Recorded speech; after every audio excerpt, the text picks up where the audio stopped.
பாட்டாளி மக்கள் கட்சியின் பொதுச் செயலாளர் அவர்கள், வடிவேல் ராவணன் அவர்கள், மருத்துவர் ஆர்ஜி அவர்கள், வழக்கறிஞர் பாலு அவர்கள் இந்த மாபெரும் கண்டன ஆர்ப்பாட்டத்தை மிக சிறப்பாக நடத்தி கொண்டிருக்கின்ற சட்டமன்ற உறுப்பினர் சிவக்குமார் அவர்கள், சட்டமன்ற உறுப்பினர்கள் வெங்கடேஸ்வரன் அவர்கள், சதா அவர்கள் இங்கே வருகை தந்து எனக்கு முன்பு கண்டன உரை ஆற்றிய மாவட்ட செயலாளர் பாலசக்தி அவர்கள், ஓபா சங்கர் அவர்கள், அன்புமணி அவர்கள், தங்கஜோதி அவர்கள், பழனிவேல் அவர்கள், ஆலயமணி அவர்கள், முன்னாள் சட்டமன்ற உறுப்பினர் கார்த்தி அவர்கள், அருள் அவர்கள், இந்த மாவட்டத்தின் பொறுப்பாளர் ஜெயராமன் அவர்கள். ஏன்பா கொஞ்சம் ஓரமா போங்க, பின்னாடி அங்க ஊடக நண்பர்களுடைய அந்த மேடை ஆடிட்டு இருக்கு, கொஞ்சம் ஓரமா போ. யாரும் அங்க தொட வேண்டாம். இந்த பக்கம் அந்த பக்கம் ரெண்டு பக்கம் கொஞ்சம் ஓரமா. ஆனால் ஸ்டாலின் அவர்களுக்கு வன்னியருடைய வாக்கு மட்டும் வேண்டும்.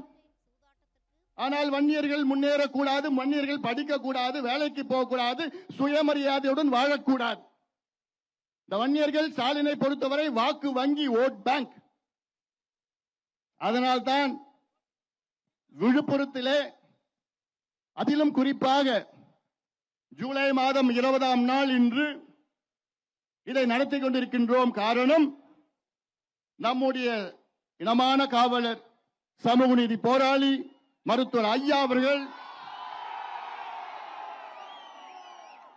45 ஆண்டுகளுக்கு முன்பு பொது வாழ்க்கையில் ஈடுபட்டு சிதறி கிடந்த வன்னியர் அமைப்புகளெல்லாம் ஒன்று திரட்டி 1980 ஜூலை 20ஆம் நாள் இன்று வன்னியர் சங்கத்தை நிறுவி மிகப்பெரிய ஒரு மாநாட்டை நடத்தினார் மருத்துவர் ஐயா அவர்கள். அந்த மாநாட்டினுடைய தீர்மானம்,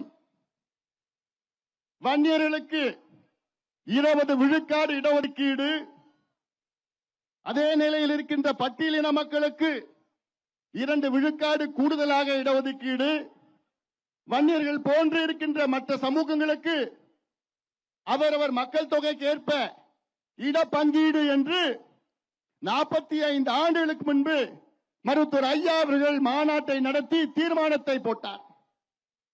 நினைத்து பாருங்கள், 45 ஆண்டு காலமாக நம்முடைய கோரிக்கை இவர்களால் நிறைவேற்ற முடியவில்லை. 45 ஆண்டு காலம்.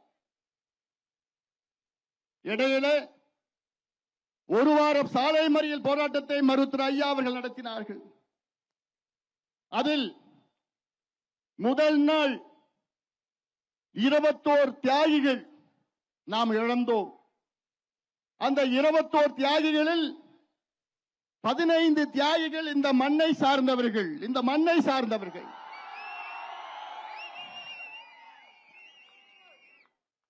இந்த மண்ணில் தான் அவர்கள் உயிர் நீத்தார்கள். அவர் ரத்தம் சிந்தினார்கள். அவர் உயிர் நீத்ததற்கு என்ன அர்த்தம்?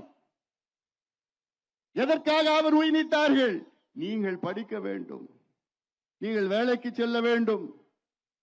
கல் உடைச்சிட்டு இருக்கிறோம், கஞ்சி கூட குடிச்சிட்டு இருக்கிறோம், ரோடு போட்டுட்டு இருக்கிறோம், கொத்தனார் வேலை பண்ணிட்டு இருக்கிறோம்.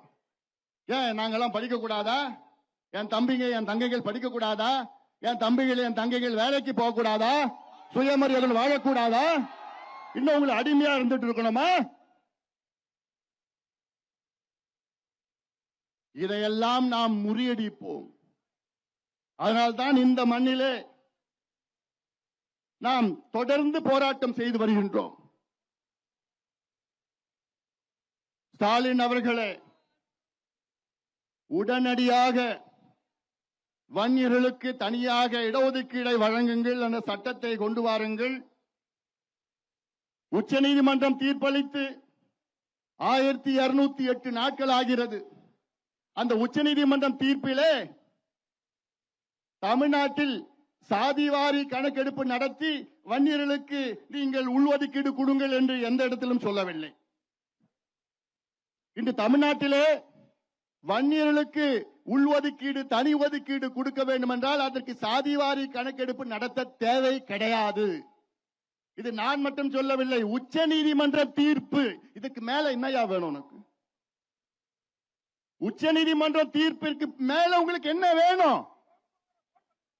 உச்ச நீதிமன்றம் தெளிவாக சொல்லி இருக்கிறது. என்ன? ஒரு சாதிக்கு தனியாக ஒதுக்கீடு செய்யலாம். அடுத்தது, தமிழ்நாடு அரசுக்கு வன்னியர்களுக்கு ஒதுக்கீடு கொடுக்க எல்லா அதிகாரம் இருக்கிறது என்று உச்ச நீதிமன்ற தீர்ப்பில் இருக்கிறது. மூன்றாவது, வன்னியர்களுக்கு தமிழ்நாட்டில் ஒதுக்கீடு கொடுக்க வேண்டும் என்றால் அதற்கு மத்திய அரசு அனுமதி தேவை கிடையாது என்று உச்ச நீதிமன்றம் தீர்ப்பு. இதுக்கு மேல என்ன வேணும்? ஒரு நல்ல அரசு, நேர்மையான அரசு, சமூக நீதி அக்கறை உள்ள அரசாக இருந்திருந்தால் உச்ச நீதிமன்றம் தீர்ப்பு வந்து அடுத்த மாதத்தில் வன்னியர்களுக்கு உள்ஒதுக்கீடு தனி ஒதுக்கீடு கொடுத்திருப்பாங்க. அப்படித்தானே? ஒரு நல்ல அரசு, சரி இந்த மக்கள் கஷ்டப்பட்டு இருக்கிறாங்களே, இந்த பிள்ளைங்க படிக்கணும், படிச்சு முன்னுக்கு வரணும்னு சொல்லிட்டு. ஆனால் அந்த எண்ணம் ஸ்டாலின் அவர்களுக்கு ஒரு துளியும் கிடையாது, ஒரு எள்ளளவும் கிடையாது. ஸ்டாலின் அவர்களுக்கும் சமூக நீதிக்கும் எள்ளளவும் சம்பந்தமே கிடையாது. ஸ்டாலின் அவர்களுக்கும் சமூக நீதிக்கும் எந்த சம்பந்தம் கிடையாது. திமுகவுக்கும் சமூக நீதிக்கும் எந்த சம்பந்தம் கிடையாது. சமூக நீதி விரோதிகள், துரோகிகள் திமுகவும் ஸ்டாலின் அவர்களும். நீங்க எல்லாம் புரிஞ்சுக்கணும். புரிஞ்சு களத்துல போய் இறங்கி சொல்லுங்க, வீடு வீடா சொல்லணும். இந்த தேர்தலில் நம்ம யாருன்னு காமிக்கணும். காமிக்கணுமா? நம்ம அந்த கோபம் எனக்கு இருக்குது, உங்களுக்கு இருக்கா? அவ்வளவுதான். என் தம்பிங்க நீங்க புரிஞ்சுக்கிட்டா போதும். தம்பிங்க நீங்க புரிஞ்சுக்கிட்டா போதும். ஏன்னா எல்லாமே இருக்கு.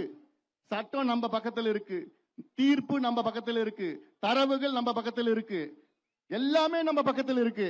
ஆனா மனசு ஸ்டாலினுக்கு கிடையாது. மனசு கிடையாது.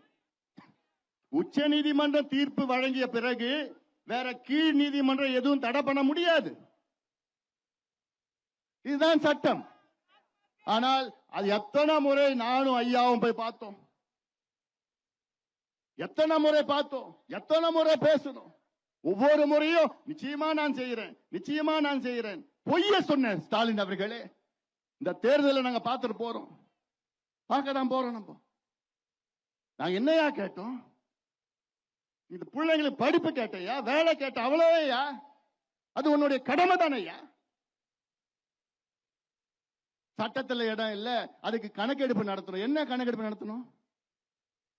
யாரை ஏமாத்துறீங்க? ஏன் அந்த கணக்கெடுப்பு நடத்துவதற்கு உங்களுக்கு அதிகாரம் கிடையாதா? இதுல ரெண்டு விஷயம் நீங்க புரிஞ்சுக்கணும்.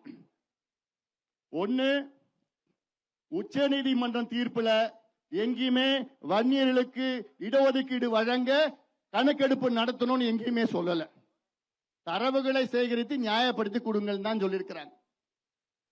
இரண்டாவது, கணக்கெடுப்பு நடத்த எங்கேயுமே தடை கொடுக்கல. ஸ்டாலின் அவர்களுக்கு முழு அதிகாரம் இருக்கு.